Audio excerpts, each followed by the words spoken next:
So ever since Splitgate 2 was released, I was wondering one thing. Would Splitgate 2 go the way of X-Defiant? If you remember, X-Defiant was a free-to-play first-person shooter put out by Ubisoft, and their entire marketing strategy was essentially saying, we're an arcade first-person shooter, but we are not Call of Duty. And that is the only way that they marketed, and the game failed. It is now completely shut down. And when Splitgate 2 came to Summer Game Fest, they basically did the exact same thing.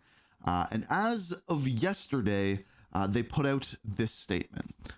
It says, "Today we parted ways with a small group of valued 1047 Games team members. We are still perfecting the Splitgate 2 gameplay experience in response to community feedback, and we are redirecting resources to build the best game for our players. We are sad to see our teammates go, and we are actively working to help them secure new opportunities." Okay, that's good. But further, our CEO founders, Ian and Nicholas, have opted to not take salaries as we lock in to deliver the next phase of the project. Thank you for those who have built alongside us. We are sad to say goodbye and would not be here without you. To everyone who's playing Splitgate 2, we are continuing to work hard to deliver more things we know you'll love. We are committed to building this game for the long haul. So in other words, they're saying that it's not shutting down, while at the same time letting members of the team go. Now, if you go and look at the charts, this is what we're currently looking at. Again, whenever I'm making these videos, it's always like super early in the morning. So the players right now are always going to be low, but the 24-hour peak is only 8,954. Now, why is that number important? Well, before they released Battle Royale, the numbers were actually always higher than that. And then boom, Battle Royale comes out, and then the numbers just start to dwindle. And here we are sitting at that. Now, another thing is this would be on a Saturday. So it's not like it's the middle of the week. It's not like it's a Monday or something like that. Those are Saturday numbers. So even like with this statement coming out, those numbers are still dwindling. Now, I wanted to watch a video from Bellular News. This is from over a week ago. It said, this CEO burned $500K to humiliate its own game. And I think this is going to tie in really, really well with the statement that we are looking at here and looking at what exactly happened here, what is going on. And I do believe it is making the same mistake that X-Defiant made. And I'll get into that as we go through, but let's hear what the video has to say. It's going to be fun because we've got a developer snatching defeat from the jaws of victory, which is always fun to see. Now, big picture, right? Even if you've got the best game in the world, bad PR can always mess that up. Now, what's fairly bad PR is when a free-to-play game built entirely around portals goes and charges you $34 for a portal cosmetic.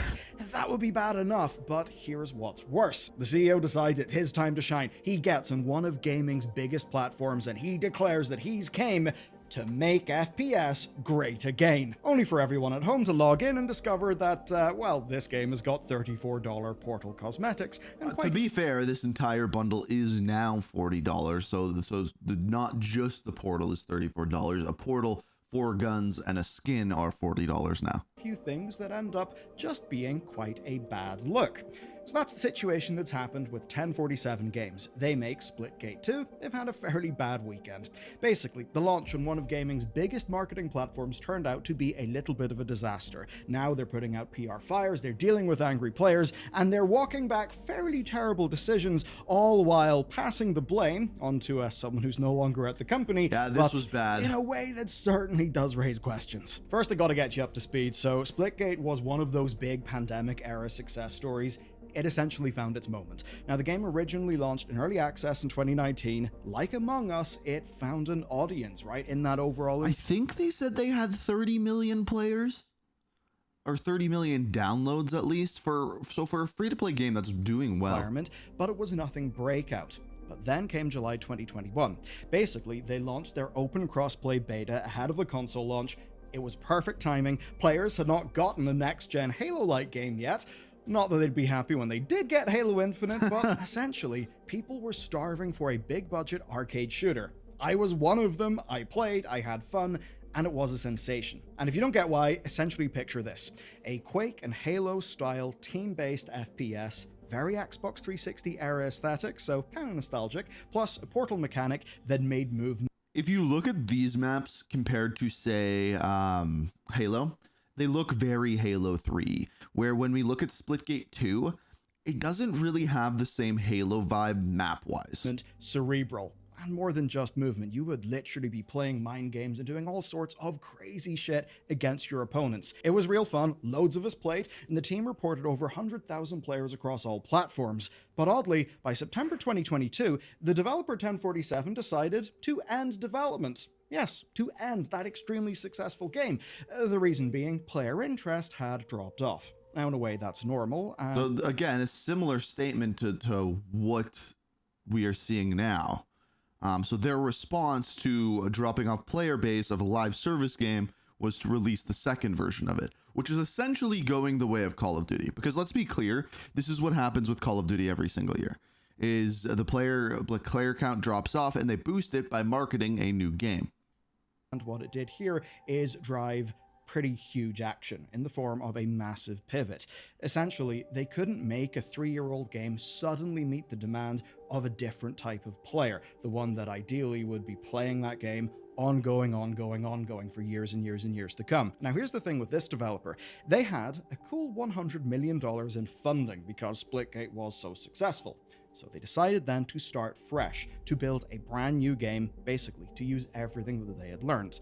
That's why Splitgate 2 ended up being a thing. It had an alpha August 2024, got a trailer at the Game Awards December 2024, had another alpha late February 2025, then launched into open beta May 22nd. We're getting and by the way, like on this channel, like we have pretty much played this game every step of the way. So we've kind of seen each phase of it. And I do think it's a decent game. I do think the battle royale in this game legitimately does work, and it's different than any other battle royale. But as we can see, the player numbers currently they haven't steadied. They're still dropping, and I think they will steady out kind of around the numbers where they're at now. But I don't think that's enough to sustain the game. Present day, and of course the drama that's all brought us here. Now that open beta actually went well. The thing is, right, the game is really fun. So the beta went well. Steam alone was showing about 10,000 concurrent players, and not anymore consistently. But the team, they needed something big, something splashy, something to fire up the zeitgeist again and get them the huge numbers that they once enjoyed. So, enter Summer Game Fest. Remember Josef Fares? He's a pretty interesting dude, and he made some pretty damn good games before the Game Awards. But it's always his appearances that kind of cemented him in people's minds, right? Like when he... right? This is who he is. He's, I believe, the Splitgate, or not Splitgate, Split Fiction guy, or It Takes Two. And he just made really, really good games. And he backed it up with a wicked personality and over-the-top behavior at these awards. Shouted, "Fuck the Oscars." That generated headlines. People kind of like him. So when 1047 Games CEO Ian Prolux decided to take the Summer Games Fest stage, I think he tried to channel that Josef Fares energy. And here's what he said, quote, "I grew up playing Halo, and I'm tired of playing the same Call of Duty every year, and I wish we could have Titanfall 3. He said that, and while he said it, he wore a hat that said, "Make FPS great again." So basically, he's going for that faux counterculture sort of feel. Which, by the way, like, I take the hat out of it. I don't disagree with his statement here. It's where he continues on that I think the mistakes were made. Because again, like XDefiant, if the only way you're marketing your game is we're not these games, then you get into a problem. You need to be marketing your game as we're this game. We are this. And we're saying and marketing as we're not that doesn't work. Even Call of Duty gets caught in that sometimes. Like they did that with Modern Warfare 3, where their entire marketing for their multiplayer is we're not Modern Warfare 2. And it just doesn't work. And the only way that that game ended up actually doing somewhat decently is when Sledgehammer came in and actually added a bunch of things to the multiplayer that we'd never seen before. And then the player numbers steadied and even went up in the long run. And you know what, in many ways, I do kind of vibe with what he was saying. I'd love some Titanfall 3. I grew up playing those games, and I don't feel like that itch is currently being scratched. That, I suppose, is pretty much why Splitgate 2 exists. I'm happy enough for that. But he also said that he had news.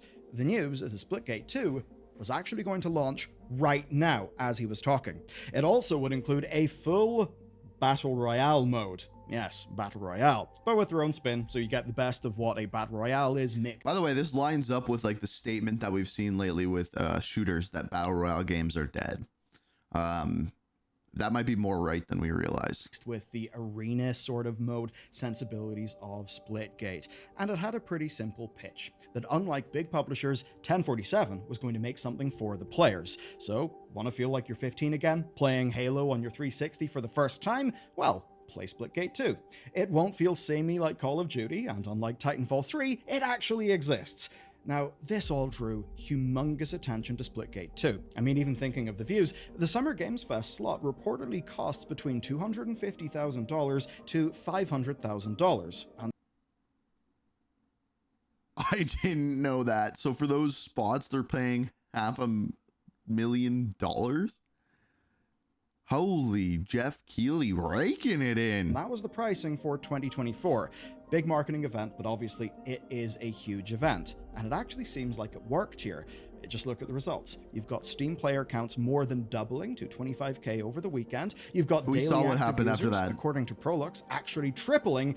And, well, Which, by the way, side note, I should have said this at the beginning. Side note, this is a super common thing that a live service game will launch and then they'll fire off a bunch of their staff because they don't need the staff to support the game anymore.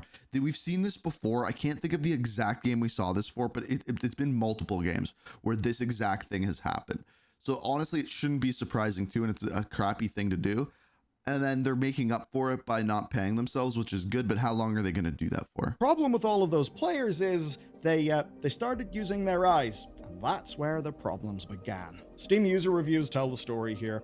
The open beta launch had a fairly consistent 70-30 positivity split, and that was right until Summer Games Fest, because then the negative reviews flooded in.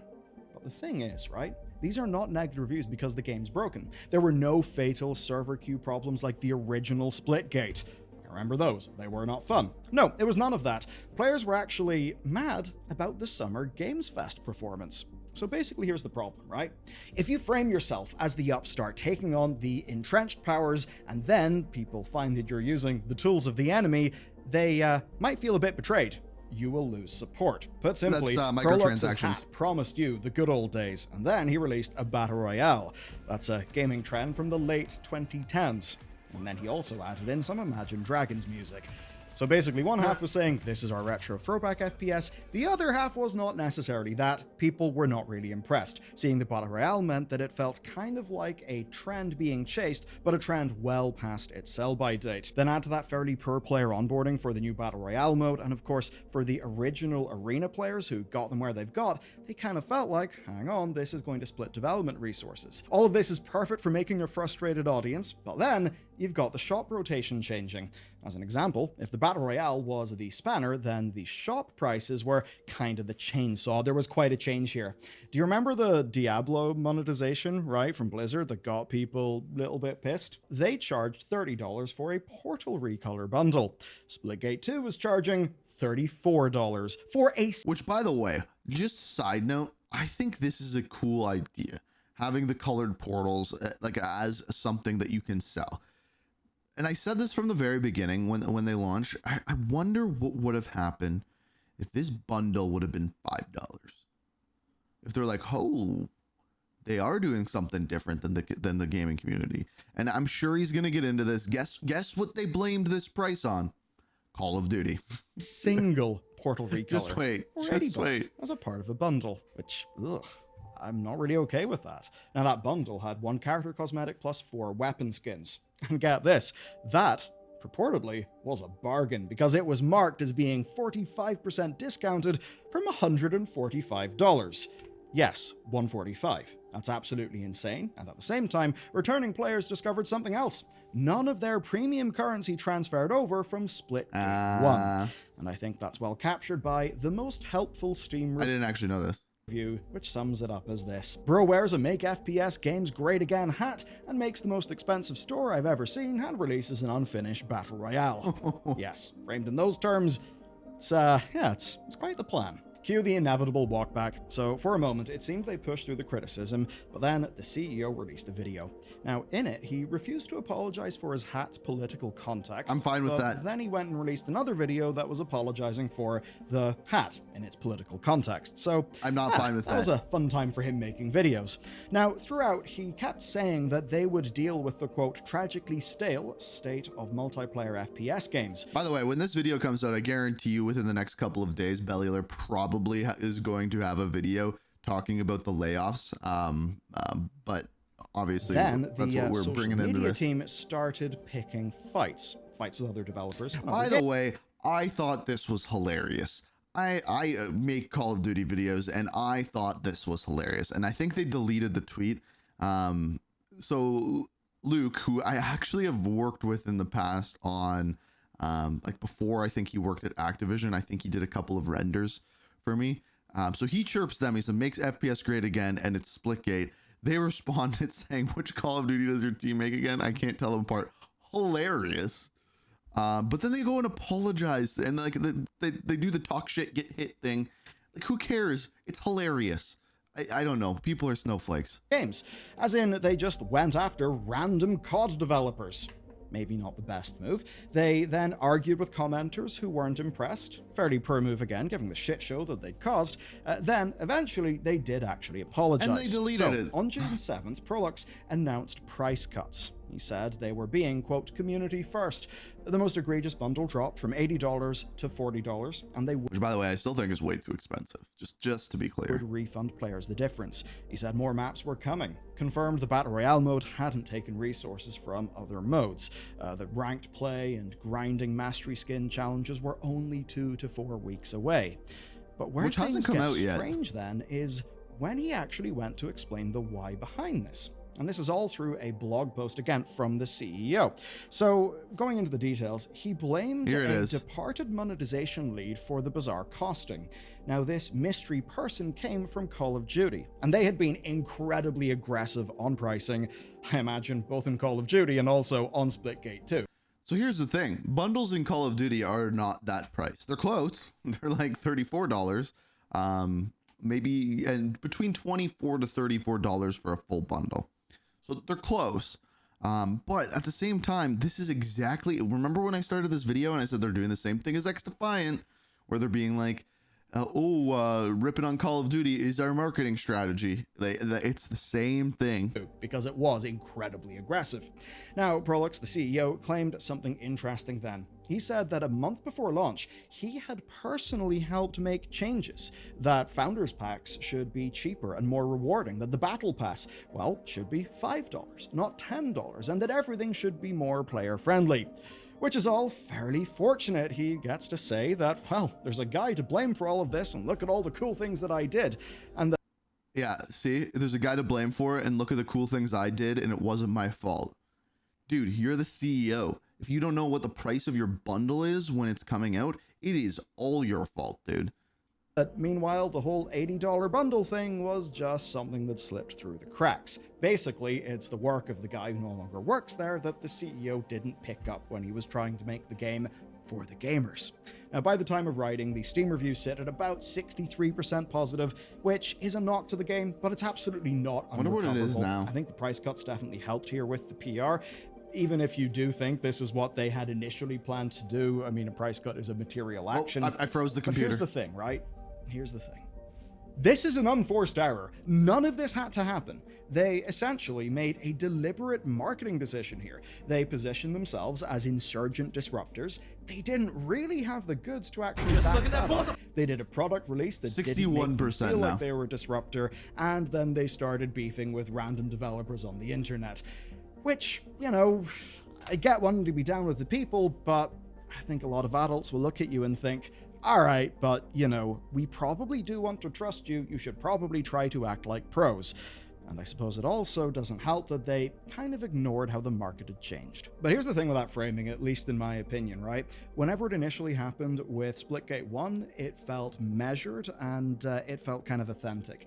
In this case, it felt like it was very much basically just trumped up and magnified so that their marketing would cut through a little bit. So I think the other thing you have to remember with Splitgate 1 is, number one, COVID. Number two, the idea of Splitgate's really cool. Portal meets Halo. Easy to understand, plain and simple. Great game, put them together. And that's why it went gangbusters to begin with, was those two reasons. But then clearly they're not doing something that they need to maintain the amount of players. And maybe it's just hard to do that in this current climate for a live service game. And maybe it just doesn't work for an arena shooter. And the only reason why it does for Call of Duty is because there's a new one every 12 months. So maybe it's not doable to have this type of live service game. I think when we look at live service now, I think Helldivers is a great example. I think Destiny is honestly a pretty decent example, where there's constantly these updates that add these big world events that keep people coming back. Because if you don't have those, your game's not gonna like stay big. And I think that Call of Duty does a really bad job at that because their events are just horrible. But they have a new game coming out in 4 months, 3 months, 2 months, 1 month. It's out. Boom. Game goes big for 2 months. Game's dead. Game's dead for 10 months. Don't worry. New game. And it's just one of those things. If you increase the magnitude of your message, if you really do try to make it spicy, if it lands perfectly, sure, humongous rewards. If it doesn't land perfectly, well, it's a bunch of mess. That's exactly, basically, what happened to them here. Let's finish with something positive, though, because while he does have a point, I do actually think he's broadly wrong. So, Prolix called shooters tragically stale. And that's a fascinating phrase. We know that he's talking about multiplayer games. That means he's ignoring the incredible indie FPS games that exist, so that's one thing. But he's also ignoring all the multiplayer FPSs that have released as well. And there are interesting ones, there are good ones. And here's what undermined his argument the most. We are flooded with these games. During Summer Games Fest weekends alone, there were 2 separate Capture the Flag games, plus many other indie titles. So there is this one. This is like almost like a Team Fortress 2 one. I don't see how these games can compete with Call of Duty. I just don't. And that sucks because I want there to be a game that does. The only one that I have a little bit of faith in is Battlefield at this point. But like, if you're releasing a live service game that is a first-person shooter and you're competing with Call of Duty has a new game every year. New setting, new maps, new guns. Yes, you have to pay for it. But on top of that, they're constantly releasing stuff. It just so happens that stuff sucks a lot of the time. But it's just, how do you keep up with that as a competing live service game? The only game that we've really seen do that as a shooter is Fortnite. And that's the only game that does bigger, more, faster updates than Call of Duty. So that's what needs to happen if you're going to have a competitive shooter like that to Call of Duty. It's just over, like update, more new stuff, like just overwhelmed by events and cooler things than they're doing. And that is hard to do, especially with a smaller team. And just look at the overall landscape. I mean, yes, XDefiant and Spectre Divide tried innovating in their own ways and they failed. But you've got successes, ones you've probably not heard of. You've got Straftat, you've got Fragpunk. Both of those are multiplayer FPSs. Both of them actually feel fresh. And they also don't try to throw the rest of the genre under the bus, to essentially throw the rest of their colleagues, fellow FPS developers, under the bus. I think really the answer to Prolux's problem was actually just in his own speech. So Fragpunk, we got 72% positive rating, and their numbers are garbage too. So again, I stand by what I was saying. If we go, I mean, their peak was never that high. So are they succeeding? I mean, all-time peak. When did that happen?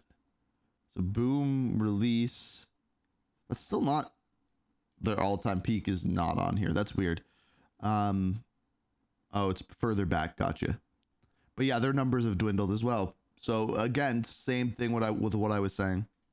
He says he's tired of playing the same Call of Duty every year. I have a shocking solution for you. Try not playing the same Call of Duty every year. There are lots of other games that you could play, and perhaps if more of us were willing to change from an incumbent, we could actually support these other multiplayer FPSs and make them larger.